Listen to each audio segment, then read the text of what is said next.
주님, 주의 전에 나왔습니다. 우리를 주의 거룩한 성령이 거하신 전이라고 불러주셔서 감사합니다. 이 세상에 풍파가 심하고 환난과 질고와 재앙이 많다고 하더라도 진정으로 주님 품이, 주님 전이 우리가 쉴 곳임을 깨닫게 해주셔서 이곳으로 나오게 하심을 감사합니다. 하나님의 말씀에 향기로운 말씀을 저에게 주시고 우리에게 성령을 부어주셔서 이 험악한 세상 가운데도 참 기쁨과 감격을 누리며 살 수 있도록 은혜를 베풀어 주셔서 감사합니다. 우리 사랑하는 믿음의 형제 자매들이 생각과 삶의 처지와 모양과 형편이 다 다르지만 주님 믿는 한 믿음으로 믿음, 소망, 사랑 가운데 함께 모여 예배하며 서로 사랑을 나누며 섬길 수 있는 은혜를 더해 주셔서 감사합니다. 주님 우리를 부르실 그날까지, 주님 품에 안길 그날까지 이 주님의 전에서 하나님 나라 연습하는 복된 인생들이 되도록 주께서 축복하여 주시옵소서. 오늘도 찬양과 말씀과 기도의 자리로 불러주셨으니 찬양하는 가운데, 말씀 듣는 가운데, 기도하는 가운데 성령께서 우리의 삶에 깨달음을 허락하여 주옵소서. 기도의 제목 가운데 응답하여 주시옵소서. 예수님의 이름으로 기도하옵나이다. 아멘.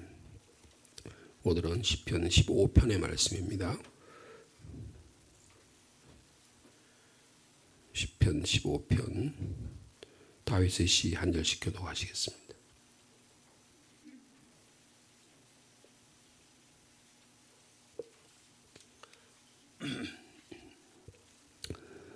시편 15편 1절 말씀 제가 먼저 받드리겠습니다. 여호와여, 주의 장막에 머무를 자 누구 오며 주의 성산에 사는 자 누구 오니까.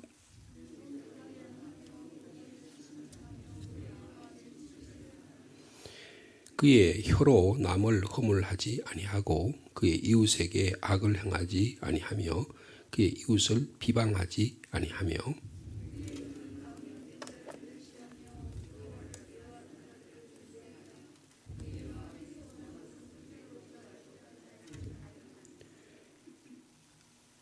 이자를 5절인가요? 함께 같이 읽겠습니다. 이자를 받으려고 돈을 구워주지 아니하며 뇌물을 받고 무지한 자를 행하지 아니하는 자이니 이런 일을 행하는 자는 영원히 흔들리지 아니하리로다. 어저께 어리석은 자의 삶의 모습에 대해서 살펴봤습니다.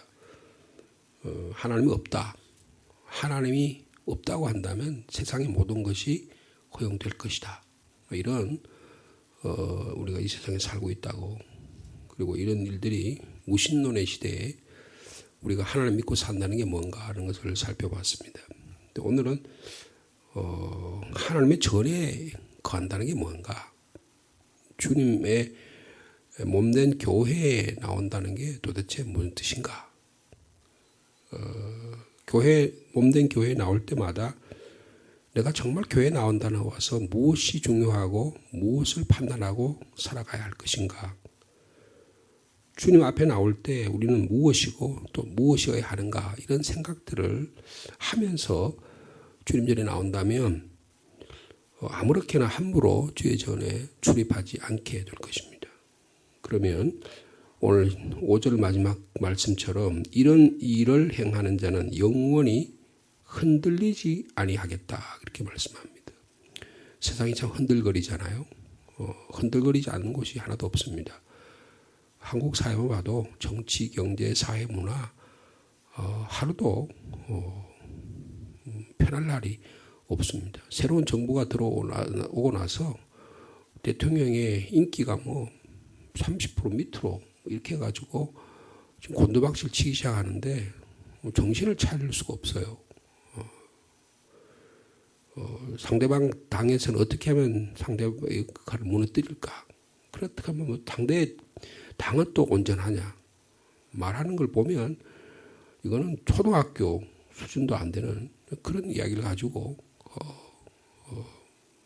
서로 남 흠집 잡고 이런데 배우기는 많이 배운 것 같은데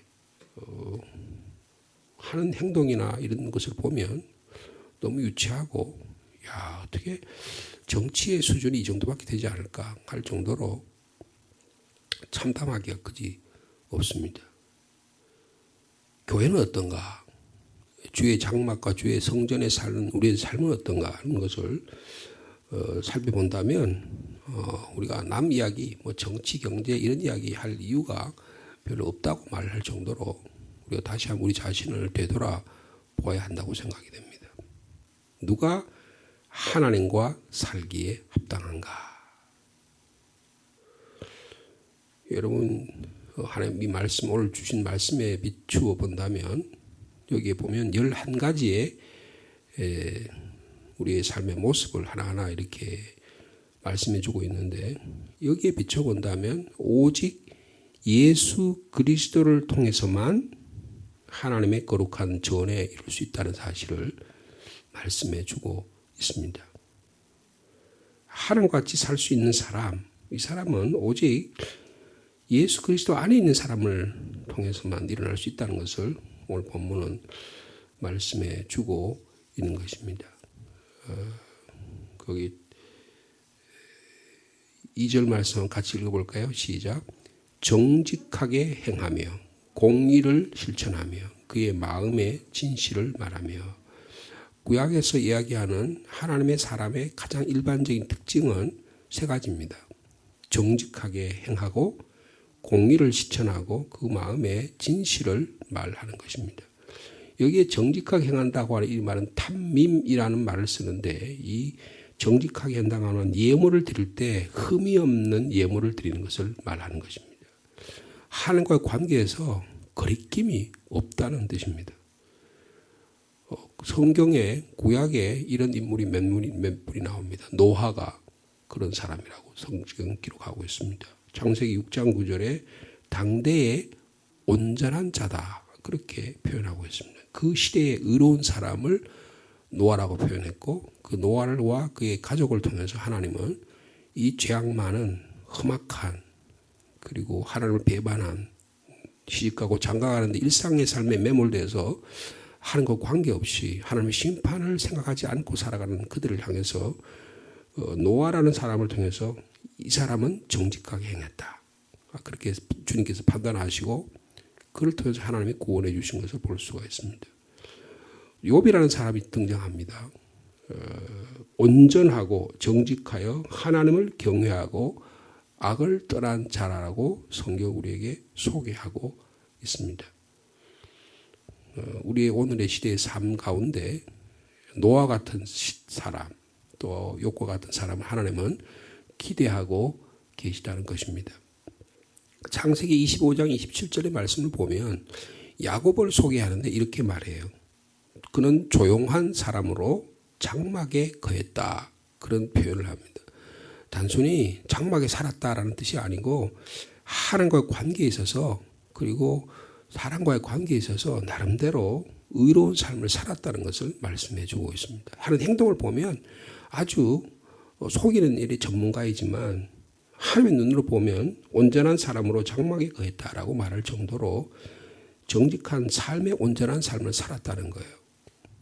여러분 하나님의 장막에 거하고 주의 산에 거할 수 있는 갖춰야 될 첫 번째 조건은 하나님과의 관계가 올바라야 된다는 것입니다. 우리가 늘 하나님과 관계가 올바른지를 살펴볼 수 있는 오늘 복된 하루의 삶이 되기를 축복합니다. 두 번째는 공의를 실천하는가 하는 것입니다. 에스겔 18장 5절에서 9절 말씀에 보면 여기에 대한 공의를 실천하는 여러 가지 행동들을 자세하게 설명하고 있습니다. 공평과 의를 행하는 자, 그리고 우상을 섬기지 않는 자, 동료의 아내를 범하지 않는 자, 여성을 보호할 줄 아는 자, 구체적으로는 월경적인 여성을 가까이 하지 않는 자, 에스겔서는 그렇게 표현하고 있습니다. 그 다음에 이웃을 학대하지 않는 자, 긍휼을 베푸는 자, 경제 행위를 올바르게 하는 자, 그리고 하나님의 법과 규칙을 진실하게 수행하는 자를 공의를 행한다라고 말씀하고 있습니다. 제가 말씀드린 이런 것에 우리가 저촉되지 않는 인생이 몇 명이나 되겠느냐 생각해 본다면 하나님의 공의를 미시파트를 바로 행하는 자가 몇 명이나 되겠느냐. 오늘 이 말씀 가운데 우리 자신을 다시 한번 살펴볼 수 있기를 바랍니다. 세 번째로는 마음의 진실을 말하는가라는 것입니다. 입으로만 뿐만 아니고 마음으로도 진실을 말하는 것을 주님은 그렇게 하기를 원하신다는 것입니다. 네 번째로 보면 우리 3절 말씀 같이 읽겠습니다. 시작. 그의 혀로 남을 허물하지 아니하고 그의 이웃에게 악을 행하지 아니하며 그의 이웃을 비방하지 아니한다. 여기 혀로서 남을 허물하지 않는가. 구체적인 내용을 이 정직하게 행하고 공의를 실천하고 마음의 진실을 말하는 일반적인 이런 삶에서 그런 구체적으로 우리의 혀, 우리 입술이 어떤 삶을 살아가느냐라고 말씀해 주고 있는 것입니다. 혀로 남을 허물하지 않는 자가 주님 전에 나올 자격이 있다. 그렇게 말씀합니다. 아주 엄하고 분명한 말씀이 기록되어 있습니다. 잠언 12장 17절과 19절의 말씀에 이런 말씀이 있어요. 진리를 말하는 자는 의를 나타내어도 거짓 증인은 속이는 말을 하느니라. 칼로 찌름같이 함부로 말하는 자가 있거니와 지혜로운 자의 혀는 양약과 같으니라. 진실한 입술은 영원히 보존되거니와 거짓 혀는 잠시 동안만 있을 뿐이라. 이 우리가 사용하는 혀가 하나님 어떻게 보고 계시냐를 말씀해 주고 있는 것입니다. 내 몸에 있는 한 부분이니까 내 멋대로 내 마음대로 혀를 눌려서는 되지 않는다는 것입니다. 이 혀를 가지고 거짓 증언을 하면 속이는 말을 하면 하나님이 보고 계시다는 것입니다. 함부로 말하게 되면 칼을 찌른 것 같아서 상대방에게 큰 상처를 주게 된다는 것입니다. 거짓 혀는 잠시만 있지 그의 혀는 금방 잘려버린다고 말하고 있는 것입니다. 우리가 진실을 말하는 혀, 그리고 지혜로운 혀, 그리고 진실한 입술이 되어서 하나님 보시기에 주님 전에 거할 수 있는 그런 저의 삶이 되기를 축복합니다. 그 다음에 이웃에게 악을 행하지 않는다고 하면 동료에게 선을 베푸는 삶입니다. 그 다음에 6번째 보면 그의 이웃을 배반하지 아니한다 그랬습니다. 마음에 부끄러운 것이 없이 내 삶을 채우고 있느냐라고 하는 것이죠.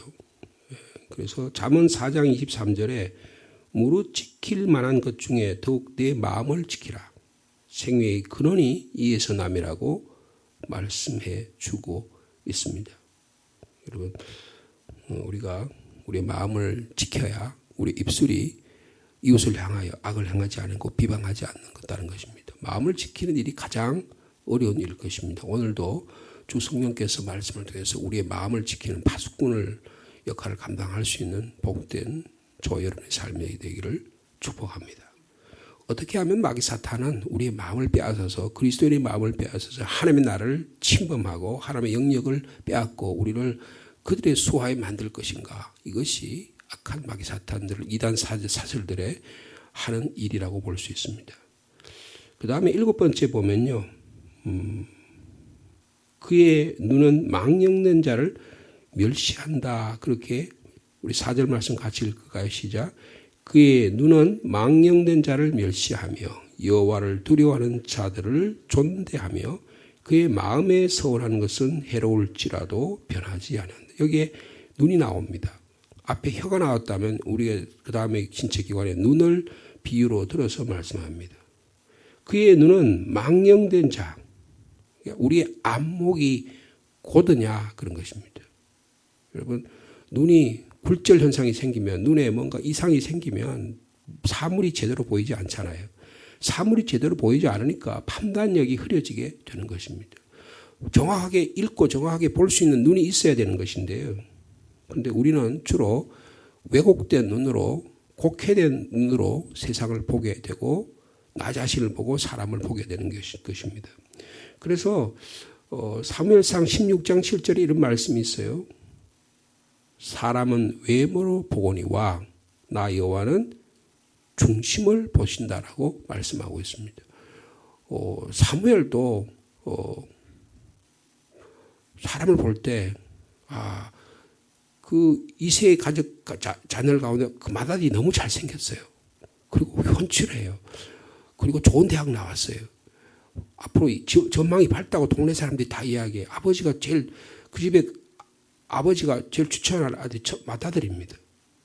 그런데 그에게 기름을 붓지 않습니다. 주님이 보신 눈과 세상이 보는 눈이 다르다는 것입니다. 그럼 사람의 외모를 본다는, 외모라고 하기 뭡니까? 단순히 얼굴을 보는 게 아니잖아요. 그 사람이 갖고 있는 환경, 뭐 여러 가지 인간적인 조건, 학력, 뭐 여러 가지 것들을 말하는 거잖아요. 근데 그런 것도 중요하지만 그보다 더 중요한 것은 하나님이 보신 눈이 어떠냐? 안목이 중요하다는 것입니다. 신앙생활은 어떻게 보면 안목을 키우는 것이라 그렇게 볼 수가 있습니다. 영적 안목을 가져야 한다는 것입니다. 여러분, 중심을 볼 수 있는 영적 통찰력을 우리 성령께서 말씀을 통해서 주시는 저 여러분의 삶이 되기를 원합니다. 그러면요, 많이 배우지 않아도 괜찮아요. 교회 직분이 어쩌도 괜찮아요. 그분의 삶이 늘 하나님과 올바른 관계를 갖고 있다고 한다면 이것을 통해서 하나님의 전에 나와서 예배하고 그런 눈으로 하나님을 바라보고 그런 눈으로 세상을 살아보고 그런 눈으로 상대방을 위로하고 이런 일이 일어나게 된다면 그러면 그의 눈은 망령된 자를 멸시하게 된다는 거죠. 아무 거짓말만 하고 돌아다니고 아무 악한 짓만 하고 돌아오는 사람을 그 사람들 그런 눈은 멸시한다는 거예요. 쳐다보지도 않는다는 거예요. 여러분, 이 시대가 우리의 눈을 빼앗으려고 하는 것들이 너무너무 많습니다. 우리의 안목의 정력을 충족시키려고 하는 일이 너무너무 많아요. 그런데 우리가 이 눈에 이런 일이 너무 많이 빼앗기게 되는 것입니다. 그러니까 눈으로 빼앗기니까 우리의 판단력이 다 흐려지는 거예요. 한 80, 90%는 눈으로 보는 것입니다. 다르게 뭐 듣고 또 느끼고 맛보고 이런 것들도 중요한 일이지만 가장 눈이 우리의 판단과 무엇을 받아들이는 일에 있어서 중요한 통로가 마음의 통로가 되는 것입니다. 주님의 눈으로 세상을 바라보고 우리 자신을 바라보고 이웃을 바라볼 수 있는 올바른 안목을 가질 수 있는 우리 복된 하루의 삶이 되기를 원합니다. 그 다음에 여호와를 두려워하는 자들을 존대한다 그랬습니다. 참 귀한 말입니다. 여러분, 성도들 사이에 서로 존경하고 존대하고 위로하는 삶을 살아야 한다는 것입니다. 하나님을 경외하는 사람을 우리가 존경하는가? 세상에 권력 갖고 있고 세상에 잘 되고 있고 그런 사람들을 존대하고 그 사람들에게 빌붙어서 그 사람들과 닮아가려고 그러고 그 사람들에게 그 사람들을 위한 시간과 물질과 관계를 더 강화시키려고 하는 그런 삶을 살아가고 있는 것은 아닌가라는 것입니다. 하나님을 두려워한다고 하는 것보다 더 소중한 일이 없다는 것입니다. 여러분, 하나님을 두려워하는 자들을 서로 존경하고 존대하며 살아가는 복된 하루의 삶이 되길 축복합니다.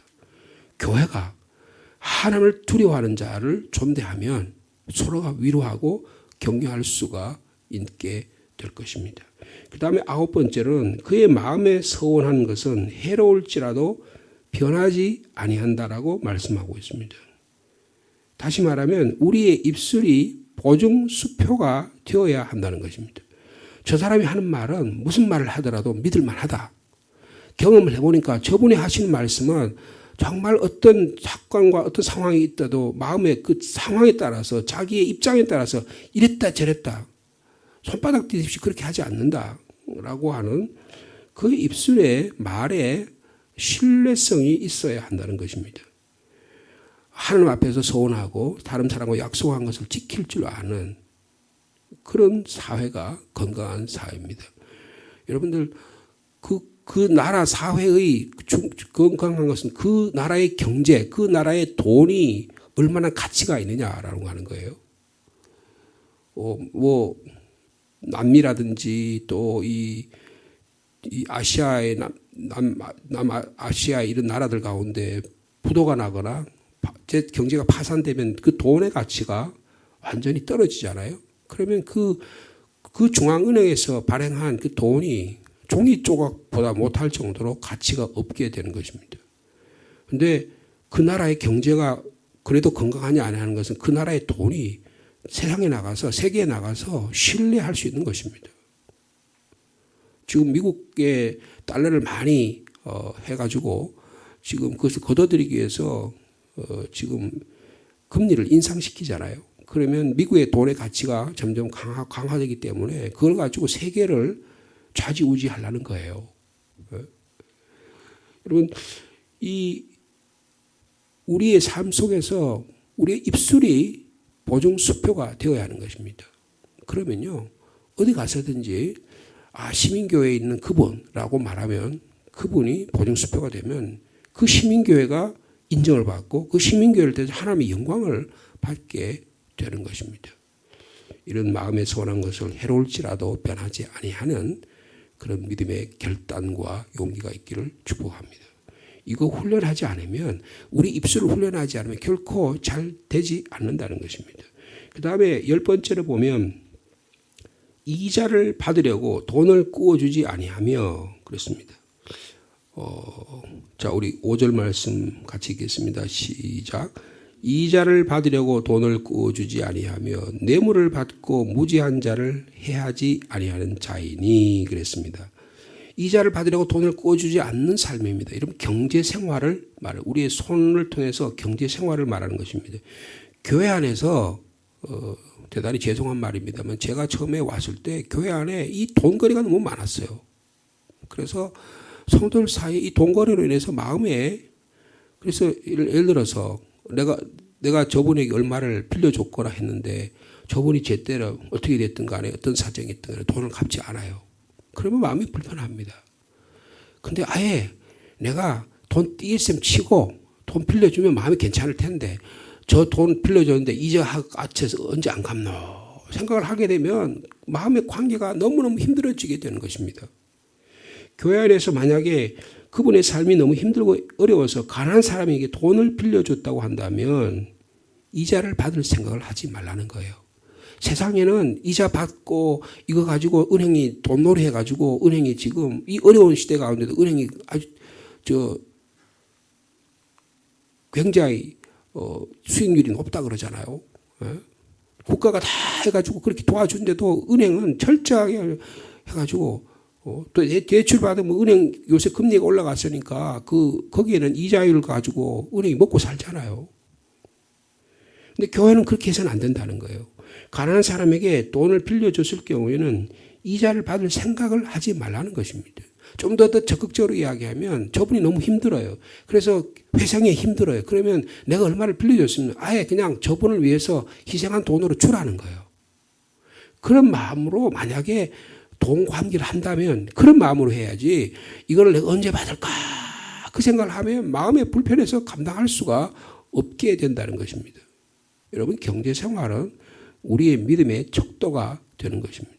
이걸 좀 더 적극적으로 이야기하면 우리가 주님께 드리는 헌금 생활은 하나님과의 신뢰 관계의 절대적인 척도가 될 수도 있습니다. 제가 신앙생활하고 목회해보니까 한 80% 내지 90%의 성도들의 삶은 헌금 생활과 관련이 있습니다. 헌금 생활에 건강한 헌금 생활, 11조, 온전한 11조를 드린다든지 감사 예물을 드린다든지 그리고 이렇게 또 구제를 한다든지 이런 삶에 있어서 깨끗한 삶은 보면 대부분 그분의 가정은 건강합니다. 그분의 이 통장이 깨끗하다고요. 이걸 통해서 하나님 축복해 주시는 거예요. 근데 여기에 깨끗하지 못한 분이 있어요. 자기 자신을 속이고 교회를 속이고 하나님을 속일 경우가 있다는 거예요. 여러분 이것은 하나님의 전에 거하는데 조건이 되지 않는다는 것을 주님께서 말씀해 주고 있는 것입니다. 나가서 돈과 관련해서 마지막 절 말씀이 뭐냐면 뇌물을 받고 무죄한 자를 해하지 아니한다 그랬습니다.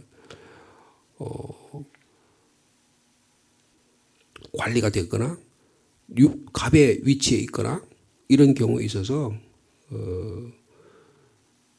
뇌물을 받아가지고 억울한 사람을 죄를 뒤집어 씌운다든지 공의를 바로 세우지 않는다든지 한다고 한다면 이런 삶은 결코 하나님의 전에 거할 수 없다 그렇게 말씀하고 있습니다. 이 하나님이 없다고 말하는 시대의 삶에서 우리가 이 주님께서 말씀하신 우리의 혀, 우리의 눈, 우리의 마음, 우리의 손발이 얼마나 깨끗하냐라고 하는 것입니다. 코로나19가 지금 아직까지도 지금 이렇게 극성을 부리고 있는데 코로나19를 막는 방법은 간단합니다. 마스크를 써야 되는 거예요. 그리고 마스크를 통해서 내 안에 있는 혹시나 들어있을 바이러스가 다른 사람에게 넘어가지 못하도록 주의하는 것이고, 다른 사람이 나에게 퍼뜨릴 수 있는 그것들을 마스크를 쓸므로 그것을 미연에 방지하는 것입니다. 또 하나는 손을 깨끗하게 씻는 것입니다. 우리의 신앙생활도 마찬가지입니다. 이 바이러스를 우리의 죄악이라고 말하고 이 바이러스를 하나님의 우리의 몸을 더럽히는 것이라고 우리가 생각한다고 한다면, 우리의 삶에 우리의 혀, 우리의 손, 우리의 손과 발, 우리의 마음을 하나님의 말씀으로 깨끗하게 할 때만 주님 전에 거하게 된다는 것입니다.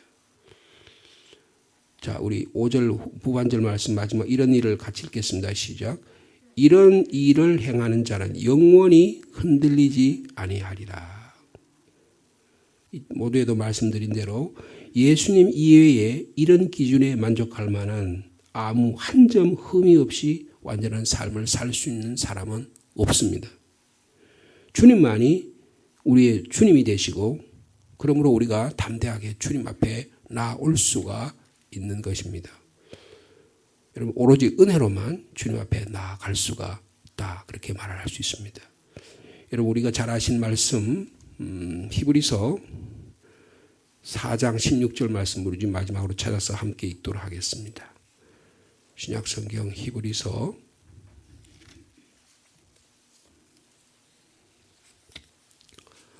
4장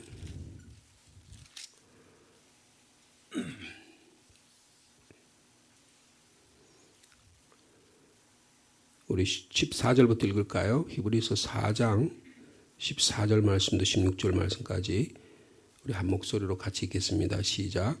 그러므로 우리에게 큰 대제사장이 계시니 승천하신 이곧 하나님의 아들 예수시라. 우리가 믿는 도리를 굳게 잡을지어다. 즉 하나님과 관계에서 우리를 이 올바른 성소에 나갈 수 있도록 하시는 분은 큰 대제사장인 예수 그리스도의 사건을 통해서만 주님 앞에 나가서 성소에 들어갈 수 있다는 것입니다. 이 믿음의 도리, 즉 신앙 고백이 분명해야 한다는 것입니다. 자, 15절. 우리에게 있는 대제사장은 우리의 연약함을 동정하지 못하실 이가 아니하여 모든 일에 우리와 똑같이 시험을 받으신 이로되 죄는 없으시니라. 주님께서 인간의 몸을 입고 오셔서 다 우리가 받은 희로, 애락, 애호욕의 사단, 칠정의 여러 가지 것들 다 경험하셨지만, 그 시험도 받으셨지만 하나님의 아들로서 이를 감당할 수 있도록 주님은 죄가 없으신 분이라는. 자, 마지막 16절 말씀 같이 읽습니다. 시작. 그러므로 우리는 긍휼하심을 받고 때를 따라 돕는 은혜를 얻기 위하여 은혜의 보좌 앞에 담대히 나아갈 것이니라. 여러분, 은혜의 보좌라고 하는 것은 시온소입니다.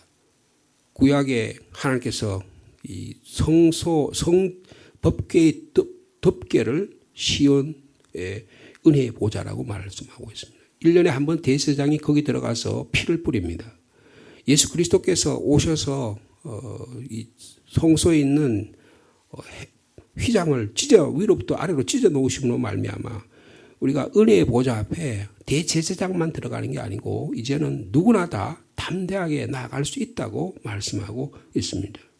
그런데 이게 긍휼하심을 받고 때를 따라 돕는 은혜를 얻기 위해서 그런다는 것입니다. 여러분, 주님이 주신 예수 그리스도를 통해 주시는 이 긍휼하심과 예수 그리스도를 통해 주시는 하나님의 은혜가 저 이런 가운데 충만하기를 바랍니다. 이 오늘 시편 15편의 말씀도 가만히 보면 예수 그리스도를 바라보는 거예요. 우리가 행동하고 거룩하게 살려고 그러고 성소하고 11가지 것들을 우리의 삶 속에 어떻게 하면 우리의 혀와 입술과 마음과 우리 손과 발을 깨끗하게 만들어서 주님과의 거룩한 관계를 유지하려고 성결한 삶을 살려고 노력해야 할 것입니다. 그러나 그럴 때마다 우리가 다시 바라봐야 할 것은 우리의 시선이 주님을 향해야 한다는 것입니다. 우리 입술이 주님을 통해서 기도해야 한다는 것입니다. 우리는 긍휼하심을 받고 때를 따라 돕는 은혜를 얻기 위해서는 예수 그리스도를 통해서 예수 그리스도 안에서만 이런 일이 일어나게 된다는 것을 말씀해 주고 있습니다. 고린도전서 15장에 보면 사도 바울은 이런 모습을 무엇에 비유하냐면 마치 돌을 하나하나 쌓는 것과 같이 비교하고 있습니다. 15장 58절의 말씀입니다. 이런 일을 행하는 자는 즉 흔들리지 않는 삶을 살게 되는 이런 일을 행하는 자는 마치 돌을 쌓아 올리는 것과 같다. 하나씩 하나씩 쌓아 올라갈 때라야 견고한 탑을 쌓게 된다. 이런 자야말로 견고하고 흔들리지 않으며 항상 주의 일에 더욱 힘쓰는 자리 된다라고 말씀하고 있습니다.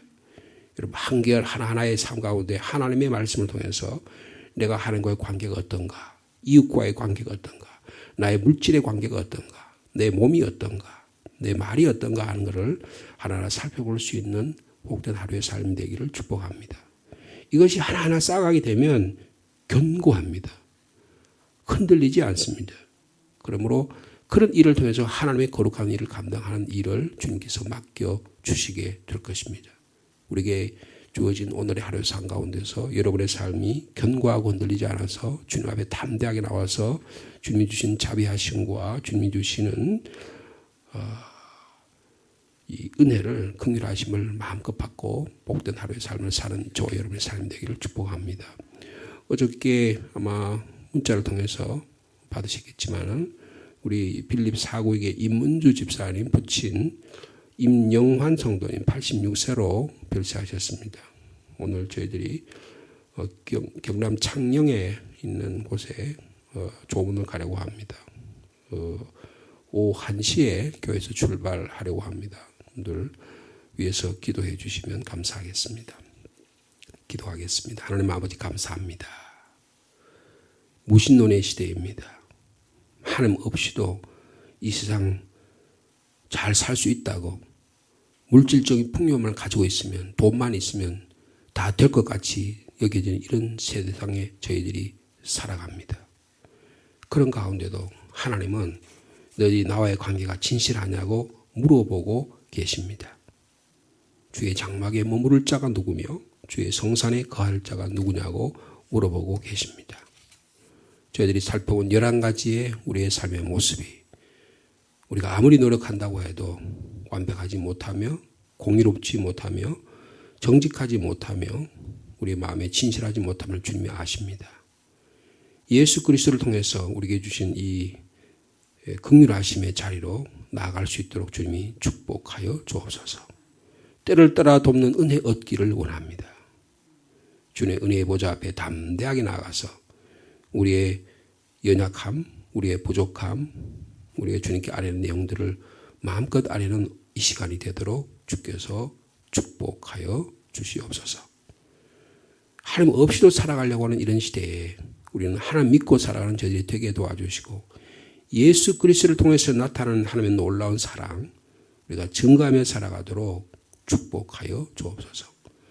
복음 전하는 이 일이야말로 선교하는 일이야말로 이 하나님의 은혜의 보좌에 나가는 가장 귀한 사역임을 믿습니다. 저희들 입술과 삶이 목적이 분명한 이런 삶 살아가도록 주께서 저희 교회를 축복하여 주옵소서. 하나님의 교회가 신실한 교회가 되기를 원합니다. 세상에 진리의 빛을 발하고 세상에 썩어져가는 것을 방지하는 소금의 역할을 감당하기를 원합니다. 이 상주 지역에 이 교회를 세워주셨으니 세월이 갈수록 시간이 갈수록 더 분명한 복음의 메시지가 증거되고 선포되고 하나님의 전도와 선교의 사역과 여러 가지 주님께서 원하신 일들을 잘 감당하는 몸된 주의 성도를 다 되도록 주께서 축복하여 주옵소서. 가정이 건강하고 행복한 가정이 되게 되면 하나님 그 가정을 통해서 이 놀라운 하나님의 일을 감당하게 해 주실 줄로 믿습니다. 그분의 직장의 삶이 건강하면 하나님께서 그들을 통해서 전도의 문을 열어주실 줄로 믿습니다. 우리들의 입술과 우리의 관계와 우리의 물질이 깨끗하면 하나님 그것을 통해서 하나님의 나라를 알게 모르게 세워주게 되실 줄로 믿습니다. 이런 일을 잘 감당하는 복된 하루가 되게 도와주시고 오늘 저희들이 말씀을 들었으니 저희들이 조용한 가운데 우리의 삶에 무엇이 부족한지를 주님 앞에 내어놓고 잘못되어 있으면 바꾸어 갈 수 있는 은혜도 허락하여 주옵소서. 용기도 허락하여 주옵소서. 마귀 사탄은 물러갈지어다. 이런 일을 방해하는 악한 사탄들은 물러갈지어다. 주는 그러므로 말미암아 하나님의 거룩함을 만들어가는 견고한 흔들리지 않는 우리 성도들 다 될 수 있도록 주께서 축복하여 주옵소서. 오늘도 하나님의 거룩한 일을 힘쓰는 자들에게 지혜와 용기를 주시고 능력을 주시고 은혜를 더하여 주옵소서. 예수님의 이름으로 기도하옵나이다. 아멘.